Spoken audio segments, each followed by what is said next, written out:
Hi guys, my name is Sean. I'm a houseplant enthusiast from Jakarta, Indonesia. I'd like to nerd out to the science behind how we can keep our houseplants happy and to multiply them in our homes. So if you're into that kind of content, please subscribe to my channel and send me likes. In today's video, I'm going to talk about Maranta Kerchoveana, their care as well as their propagation.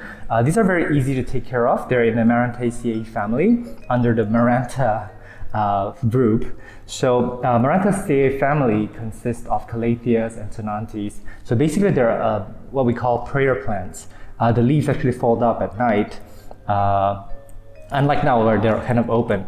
And this is sort of a survival instinct. Nobody can really explain why they do that, but they must have a good reason to do it. And some of them are guessing that it's to conserve water at night because you lose you have less surface evaporation if your leaves are more folded up. Or maybe some animals may not trample on them at night as they traverse through the jungle floor. With this species actually, Maranta species, this is the less showy ones. There are a lot of more interesting pattern Marantas. They all have pretty much the same care as this one. So let me quickly talk about the feature here. So they have these new leaves that unfurl with the brown kind of spots on the leaves. Quite beautiful. They look like cheetah patterns. But then they will at some point fade into sort of a dark green color. And what's interesting about them is that their backs are actually a totally different color from the front. If you are familiar with Marantas or Calatheas, the undersides are usually sort of reflects the pattern from the top side. And also this one particularly does not have a red or maroon colored back like the other Marantas, which is going to suggest that they can actually take a little bit of bright indirect light. Although you don't want to shove them in too bright of a light, actually they will suffer. Because plants with red colored or maroon colored undersides, actually they prefer low light. I mentioned their survival strategies in the previous video, so I'm not going to cover that here. And their care is very similar to the other Marantas, which is that, and more than Calatheas, these guys need to dry out. So Calatheas, you want to sort of keep them a little bit moist, but these, all the Marantas, that I know of that are in my care, they do prefer to dry out completely between watering. So I did notice with this guy that a lot of the leaves were crisping up, and the first instinct will tell me that crisping edges would mean it's underwater. However, keep in mind that this plant was actually overwatered. The soil is soggy wet the whole time. I bought this from the seller in a very poor draining soil media, and the soil is actually only halfway to the pot, so it's too shallow actually for the plant. But it grew so much, which suggests to me that it's such an easy growing Maranta.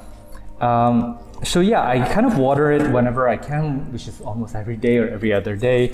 So it's always soggy wet. And I did notice this with other calatheas as well, so please correct me if I'm wrong. But if you see brown crisping edges, but then you see these yellow lines, this means that it's overwatering. Yellowing on the leaves is a classic sign of overwatering. With a lot of other plants, they would turn the whole leaf yellow and it would shed the leaf. But with calatheas, I noticed that if you're overwatering, they can shed a whole leaf, turn it yellow. But most of the times, they actually will turn it crispy with a yellow, signature yellow line, or where the crisp meet the healthy leaf. So this is definitely overwatered. So if you just look at this one stem, actually, there are this is one node, this is two nodes where the nub is, and this is three nodes. So this has the potential to give me 3 new plants. Sorry, I see a 4th one here. So yeah, and this one has a lot, but these internodes are actually very close together, and I'm actually a little bit worried if I want to cut it where they're so close together. Today I'm actually going to embark on a journey with you guys to completely modify this plant. So I'm going to repot him into more suitable media that drains faster, where I know it can thrive. Even though it's doing well, I actually want it to do even better. Of course, I want to acclimatize it, and I don't want to have a sudden change. So if I do give it a better draining soil, I do need to water it more frequently and then cut back on the watering eventually. I also will propagate this plant into many, many plants because I want to see a huge bushy pot of this. So I will take you on a few propagation options, which is soil and water. And at the same time, I'll also give you an update about maybe 2 months from now, so you guys can see if some of these methods are better than the other. So yeah, I'll take you to the balcony. Okay, so we're at the balcony, and I'm going to actually unpot him first.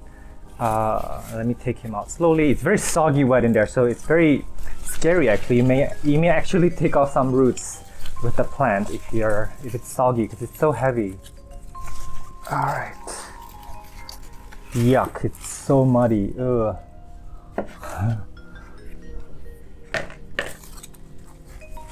As you can see, it's got really hair-like, let me show you up close. It's got really tiny hair-like roots, which is very fragile. This means that this plant doesn't need a lot of soil to be happy to live. So it actually wants to be a bit pot-bound, I think. So I'm gonna give it that. And I can see that I can actually separate this into multiple plants. There's 2 plants in here already. Let me carefully shake out that soil. The soil is so heavy and the roots are so tiny. I'm afraid of losing some of the roots.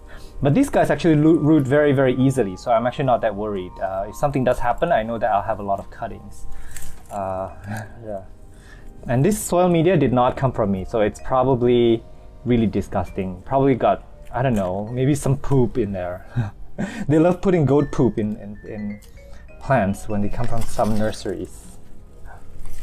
So yeah, let me shake that. Oh yeah, it's coming right off. Perfect.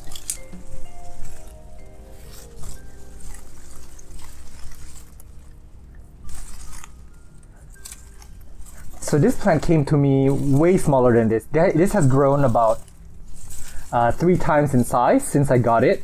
And I cannot believe that it came in such a big pot. Yeah, so this is how small the root ball is. And this is how big that pot it came in. Oh my God, look at that. It's huge. The root is only taking such a small amount of space in there.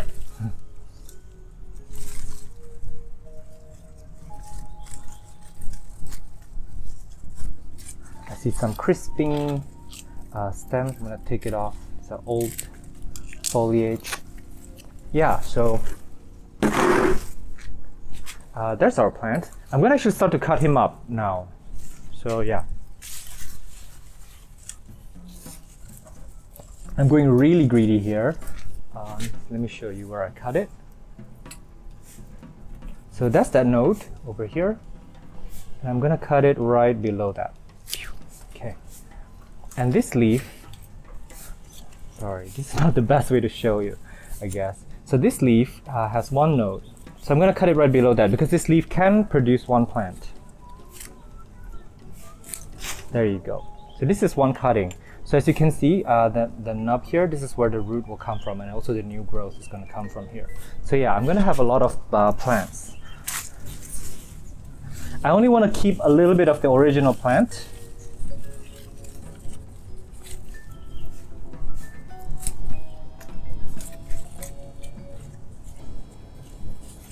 And just be mindful if some of the nodes look very close together, or if the leaf, in this case, let me show you.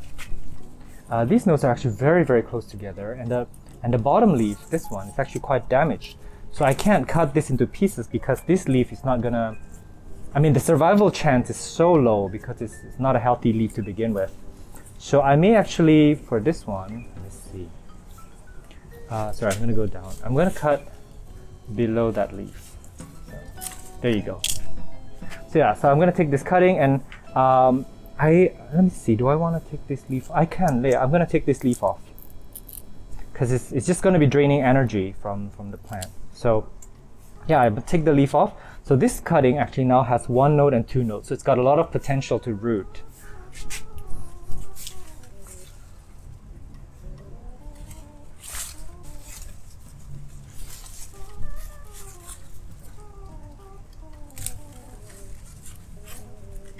These are also very inexpensive, so if you guys want to learn to propagate your Marantas, this is a good one to learn. And I'm going to put some of these in water, and some of them are going into soil directly. This one's all very close to, yeah. So there's one one main branch here, and actually all the leaves are very healthy. It's trying to push out a new growth right here, and the nodes are all so close together. I'm gonna leave this one alone actually, let it do its thing.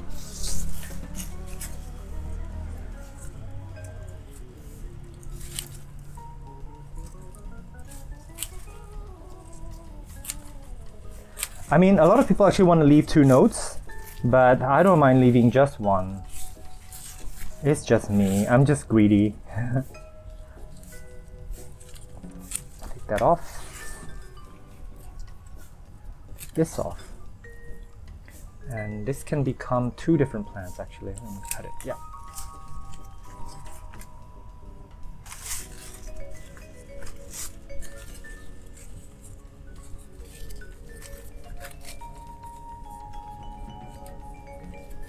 Let me try to think.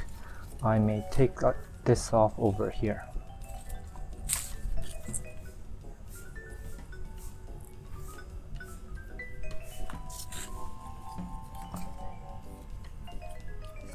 And then for this one, this is a little bit weird. Hang on, I'm gonna do it over here. Yeah, for this cutting, I was trying to put a new leaf too. How cute. Yeah, everything's so close together. I'm just gonna leave it as it is. This is gonna be one plant. There's actually a lot of leaves here. Sometimes it's not good to have too many leaves because I just noticed that they tend to drain a lot of energy from the plant as well. You want the plant to focus its energy on putting out roots instead of trying to maintain whatever leaves it has.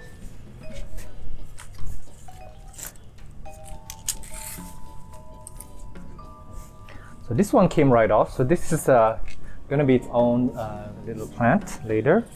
Yeah, and this is one plant. So I'm gonna have so many Marantas. So let me count my cuttings. I have 1 parent plant, 2 parent plant. This is the cuttings. 1, 2, 3, 4, 5. Sorry, hang on. Let me count it over. So I have 1, 2, 3, 4, 5, 6, 7, 8, 9, 10, 11, 12, 13, 14, 15. So I have 15 cuttings. So I'm gonna wash them up in the sink. So I've got all my cuttings washed with my insecticidal bar soap that I make myself. Yeah, in case you haven't seen that in my previous videos, I am developing a soap because I am a soap maker that is specifically formulated for plants. So I'm gonna start potting these up. Over here I actually have my calathea mix, which is if you haven't seen my soil video, I do have a video that covers soil. So this is dried bamboo shards. There's some dried twigs, perlite, some burnt rice hulls, and perlite in here. What I'm gonna do, hang on, is I'm gonna pot up the parent plant first. So I'm actually using this pot. It's how cute. It's got a butt. So it's from a seller in Bali. I will leave the Instagram on the screen. But yeah, they've also got, I don't know if I can say the word, but they also have a PP version of this. Yeah. And actually, as I said, I do want a huge pot of this. So what I'm gonna do is I'm gonna lean this forward and I'm gonna stick the cuttings behind here. So I can tell which one is the parent plant and which one's the cutting. And it's a good thing that I left that one main stem here that is pretty long, so I know that this is gonna be where the parent plant is. Yeah, I actually was gonna separate this into many small pots, but then I just discovered that means I'm gonna have way too many plants. I'm trying to reduce the number of plants that I own. So yeah, that would be very counterintuitive if I did that. So I'm just gonna combine them actually into one pot.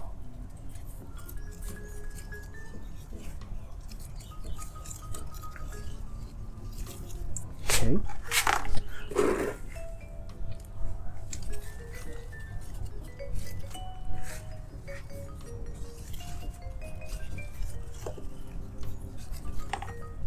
Yeah, for the rest of the cuttings, I'm just gonna stick them in there.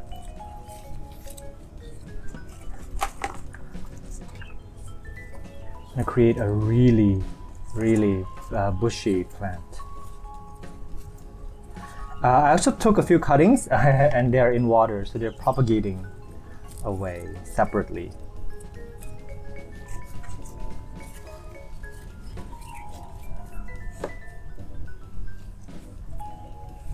think this is enough. I'm gonna top it off with some soil or potting media. This is technically not soil.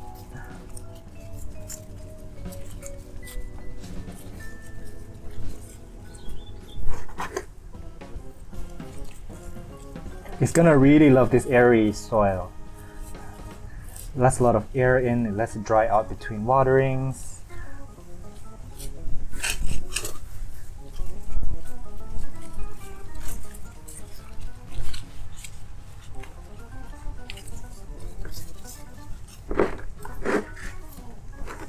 With this media, I want to water it almost every day or every other day.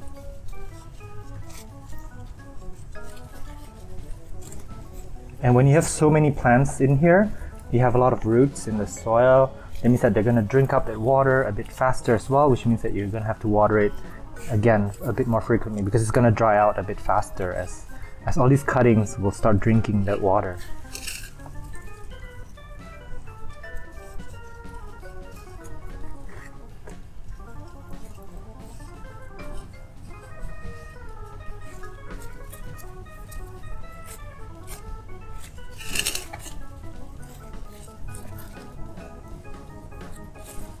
I'm gonna kind of poke my finger carefully in between the cuttings to make sure that all of them are covered in soil. So make sure that the nodes have to touch the soil. The node is not touching the media, the plant will not root, and the cutting will die.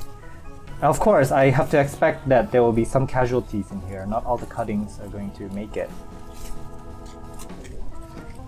I think I did well. I'm gonna give this a very hard watering to make sure that the soil media will be flushed down evenly in there. So yeah, there's my cute pot of Maranta. And the other ones, the other cuttings, I'm just gonna, they're gonna become plant insurance, I guess. In case that one somehow doesn't make it, I'm gonna have another pot of it.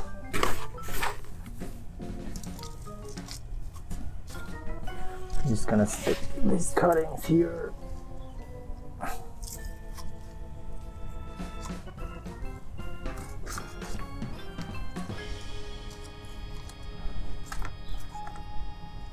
And don't worry about the soil that's on the leaves. I mean, potting medium, sorry, I need to correct myself. Because you can spray, I'm gonna use a jet spray to hose them down later. A pressure sprayer, which I use to water my plants. So it's gonna have clean leaves. And also after I pot these up, I will sprinkle a little bit of slow release fertilizer on the top and some insecticide. I use Furadon, so that's like a purple granule of fertilizer, which I guess slowly get released into the soil because you kind of leave them on the top of the soil. And yeah, there you go.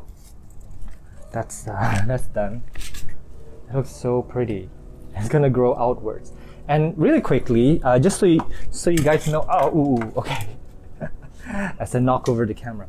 Just so you guys know, I've actually done this before with my lemon lime Maranta. How beautiful! They're actually quite rare here. This one's putting out with a new leaf unfurling. And this one, oh, there's a new leaf coming out here as well. So this is again a very airy soil mix. Coconut chips, perlite, burnt rice salt, and all that good stuff. Very fast draining, and I do water this almost every day. And this is actually started with one plant that has 2 leaves. I can't even remember which are the original 2 leaves. And as it come out with new nodes and leaves, I just kept cutting them and sticking them back into soil. So they 100% succeeded taking root. So I also have the regular red striped Marantas, and they're doing quite well too. So just need to be careful not to overwater them. I didn't notice that for these ones because I do water them every day, and I can feel like the media was never left to dry out. And I got it as a young cutting. It actually can survive being in a slightly more moist condition. However, when you get an established plant, when it's a bigger size, they do need to dry out between watering. So I actually need to back off watering on these. So here we are, exactly 2 months from the last video. I actually forgot to close the lid on that Aeroids potting mix. So rain got to it. It rained really hard, so it's really disgusting right now.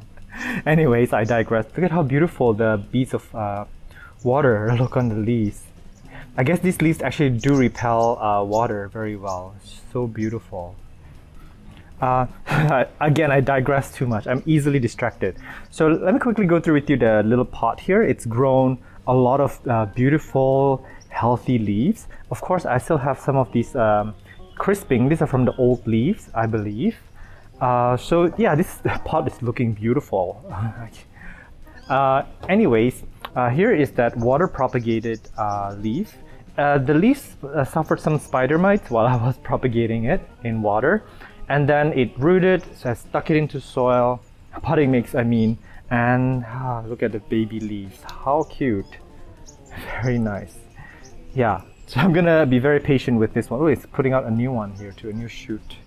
Yeah, it's growing left and right, it's doing well. It's gonna bush out very, very quickly. I would give it like 4 to 5 months before it can catch up. And finally, this is the main one that I stuck so many cuttings into. Look at how beautiful and full this is. I put it in a very naughty pot. And yeah, look at this growth. Oh my gosh, this is so pretty. So all the new leaves, these probably just happened in what do you call it, 2 months time, all of this. And I do have some leaves that are, I don't know, maybe they're older. Yeah, this I'm gonna cut these off. So I think generally speaking, the propagation is a success. And I think the care is getting better. They do prefer well-draining soil, potting mix, I mean. Again, to remind you guys, this is in terracotta pot, and it actually gets rained on every day. It's rainy season now, but it's in my jungle floor mix, which is very, very airy. It doesn't hold on to moisture for that long. So yeah, I'm actually gonna bring this indoors, so it's gonna live with me indoors because I do wanna experiment with plants to have them indoors. I know that they will do quite well indoors. I get about 50% humidity at night and about 80% humidity in the daytime. Yeah, and then I do enjoy, it's a bit of water in there. I do enjoy caring for plants indoors where I can actually monitor the potting mix to see if it's dry and then water it. This is how I can learn, you know, what are the conditions to keep this plant alive. So yeah, again, this is in the jungle floor mix here, but it's in a plastic pot, which means it's gonna dry out a little bit longer. And if it's indoors, which means if it's indoors, it means that I don't have to water it as much. So I'll feel the weight of the pot when it's indoors. When it feels a bit light, that's when I would water it.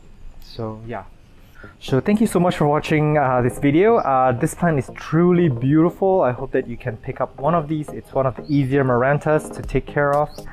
I do really love how they repel water. This is quite nice actually.